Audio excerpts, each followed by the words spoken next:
What is up, everybody? Welcome back to another video. In today's video, we have some more Detroit Lions news and also some rumors about the Matthew Stafford situation. So let's get it started. You know, I got to shout out Dose Dion, man, because it was actually the first time I went live on YouTube. And, you know, guys don't know Dose Dion. He put out a lot of good content for the Detroit Lions. Welcome everybody to another video. Glad you guys are here. And man, these Matthew Stafford rumors, they're getting kind of strange. Like some, they make sense, some don't. So we have some rumors to discuss. But before we get into any of that, I first want to talk about the Detroit Lions quarterback coach. And we got to figure out who that is going to be. So Sean Rhyan left, our former quarterback coach that worked with Matthew Stafford. He went to go to the Carolina Panthers. So now that position is vacant. And the Lions have done a great job of hiring candidates so far, at least in my opinion. Well, now they got to fill out that quarterback position, okay? That quarterback coaching position, I should say. So who's willing to take that job knowing that the next quarterback is someone that's probably not here right now? Who's going to take that position? Well, apparently there's 3 guys the Lions have interviewed for that position, but we've only been leaked 1. And that one that we've been told is Mark Brunell, or Brunell. I'm going to go with Brunell. Mark Brunell. Now, some of you guys may know who it is, especially some of maybe you, the older audience, like, you know, older than me because I don't really know who this guy is, but he is a former quarterback that played 176 games. That's a lot of games, all right? Played for a very long time. I mean, that's 1993 to 2011. Played for a very long time. Played so long that he overlapped with both Anthony Lynn and with Dan Campbell. Anthony Lynn was a running back coach with the Jets when he was there as their backup quarterback, and he overlapped with Dan Campbell when Campbell was a player for the Saints. So 2 connections with both these guys. Unfortunately, they didn't get to play together in that one season because Campbell was hurt. Dang it, Dan Campbell. What are you doing being hurt? Okay, did you not know this is our future quarterback coach? You got to get out there for him, man. All right, he don't know. It's okay. But Mark Brunell has a very interesting path because it's not like a normal candidate. Yeah, he's a former quarterback. It makes sense that he'd be a quarterback coach. But it's not like he went to the NFL and he took the assistant job or the college job. He's actually, for a very long time, been a high school coach. And he even said himself he didn't expect it to last that long. It wasn't like a short year stint where it was like 1 or 2 years to try it out. He's been a high school coach for really the entire time since. He's also working on a radio show in Jacksonville. Now, apparently Jacksonville is another team that's very interested in Mark Brunell as their quarterback coach. And they already took Darrell Bevell. So, dang, this could be actually very interesting because he's in Jacksonville, but he has ties with Campbell and Lynn. So which will he choose? I mean, this could be big. Like, this is a big showing of, like, how much interest. I mean, if you're talking about a team without a quarterback sitting at number 7 versus a team in Jacksonville that you're already working there and they have the first pick in the draft, you're obviously in Jacksonville, right? What if he takes Detroit? What if he takes Detroit? That would be crazy. I'm very interested to see what he decides to do. It'd be really cool if he did, because that would be a really good look for what we're getting right now with our coaching staff. So I got to give a shout out to my man, Austin. This is just weird. That's just time. I mean, this is just timing for us, right? The Lions are expected to hire Brunell as their quarterback coach. Okay, we stole this, dude. We stole it. I mean, it's just simple. We stole this guy from Jack. How did he not land with, unless he didn't want to go there?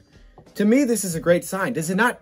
The guy is literally doing a show in Jacksonville, coaches a high school team there, and he decides to go to Detroit, a team that has a 7th pick. You could be with Trevor Lawrence, Urban Meyer, Darrell Bevell, but you chose to come to Detroit, who has the 7th pick. You don't even know who our quarterback's going to be. You're going to choose us? No, it's not a done deal. It's only expected, but still, man, that's a good sign, man. Hey, they weren't wrong. Coaches are lining up to work with Dan Campbell. You have to love it. I love it. Mark, if you are hired, I'm going to put expected in the title. Welcome to Detroit. Yeah, we'll see how he does. I mean, look, not much to look at with the coaching past other than his high school time, but former quarterback, and he's been a pretty solid quarterback. Another player's coach, a guy that should work really well with quarterbacks. You have Anthony Lynn, who did really good with Justin Herbert. I like this coaching staff. Like, I feel like players are going to love this because they're all former players. Like, man, I get you. Like, we can work so well together. This is cool. This is cool. I played a long time. I'm pretty sure he's the best quarterback in Jacksonville's history, even though our history is super long. But he has a lot of the franchise records there for the Jacksonville Jaguars. But at high school, he's been a coach since 2013. And his first year he took over, this was Episcopal. I'm sorry, I don't know how to say that. Episcopal, that's their high school name.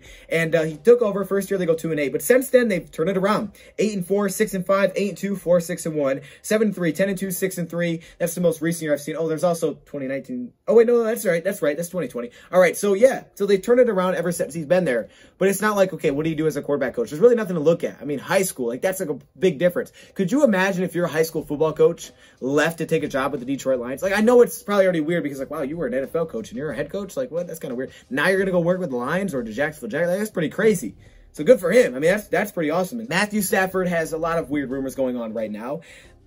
some very weird ones, like the Jets could potentially be interested in giving up Sam Darnold or the number 2 pick, which I definitely don't see happening. Well, I definitely don't see that happening. Why would they do that? I don't know. You just never really know, I guess. There's been a lot of weird things. Also, the Panthers, in one of the mock drafts I've seen, trade for Matthew Stafford, and then we trade up in the draft because we have 7 and 8, which I guess is possible. I mean, if it's 7 and 8, might as well move up then, right? Maybe we move up and take a quarterback. So, a lot of weird names that maybe we're expecting. What about the teams that we have heard about, like San Francisco? Well, apparently, the most recent thing I've seen in San Francisco is there's a lot of smoke, which basically tells me that, is this legit? Is it not legit, right? The betting odds right now is that San Francisco lands Matthew Stafford. They have the best odds to land Stafford. And we heard that they seem to be the, slight leader in the race for Matthew. But I don't know if he's going to go there. I don't know if that's where he's going to end up, because apparently Matthew Stafford likes the Colts. There you go. There's another rumor. So the rumor out there, don't know how true it is, comes from like Stampede Blue from the Colts side of things. And they say that Stafford likes the Colts more than anywhere else. That's where he wants to go, which can have a big impact, because if you're talking about like Chris Ballard and those guys, like what do they want to do? Do they want to make this happen? If the Stafford really told them like, hey, I want to be here, then that could make them like, okay, you know what? If he really wants to be here, like over anywhere else, we got to make sure we get this guy. So you never know what's real. I mean, take everything with a grain of salt. You don't know what's real right now. But the rumors are kind of wild. First off, okay, the Jets really, like, what? The Jets really, could they, no, the Jets aren't trading for Stafford. Wrong with the Jets? I don't know, like, they're not even, I don't know. That would just completely bamboozle me. Just the idea of it bamboozles me. I don't even know where that comes from. All right, also, we're going to be talking about some free agent targets for quarterback, just because we got to do it. I mean, we've talked about the draft guys. We're going to continue to talk about draft guys. We also got to talk about free agent class as well, like Tyrod Taylor, who seems like he definitely could be here. We got to talk about Jameis Winston. I know people love Jameis, huh? No? Okay, maybe not. Also, the Saints, I mean, look, it's kind of the same teams that are interested. We haven't heard a lot of chatter, but usually when things are quiet, that's when, boom, out of nowhere something happens, especially with the Lions, because that's usually what happens. We don't hear anything, and then it's like, boom, here we go, we made this move, and it's like, what the heck just happened? I'm trying to eat food, and you made this move. That's what the Lions did to me when they when they decided to part ways with Stafford. I was just trying to eat food on Saturday night, but you had to ruin the night, huh? And you had to announce the Anthony Lynn hiring at the same time, too. That's great. Huh. Now, Kenny Galladay also said this about the Matthew Stafford trade situation, like once Stafford requested the trade. He said this: he's a true leader. So wherever he goes, they are going to get a true competitor. That's true. The dude is going to play through anything. He never wants to miss a game. We saw that for about 12 years, right? The guy just does not want to miss. I don't even know how he finished the season with some of the injuries that he had. Look, I mean, we heard Everson Griffin in the Sights and Sounds, and he was like, man, you play through everything, like, hyping him up. Like, that's just Matthew. Even if, maybe even if he didn't know he was moving on. No matter what, Stafford just plays through everything. He just does. And then he ends it off with this: but I think everybody in this league knows what you're going to get from Staff. Well, there it is, Kenny G. And again, Kenny G, maybe he wants to come back to the D. Oh, wow. Okay, let's pause. I'm sorry. You know what I meant, okay? Because he said the good things about Dan Campbell. The D, as in Dan Campbell, I'm going to end it right there. Well, we'll leave it there. Let me know your thoughts, comments below. See you in a video coming later. Thank you, Brad, for watching, and I'm out.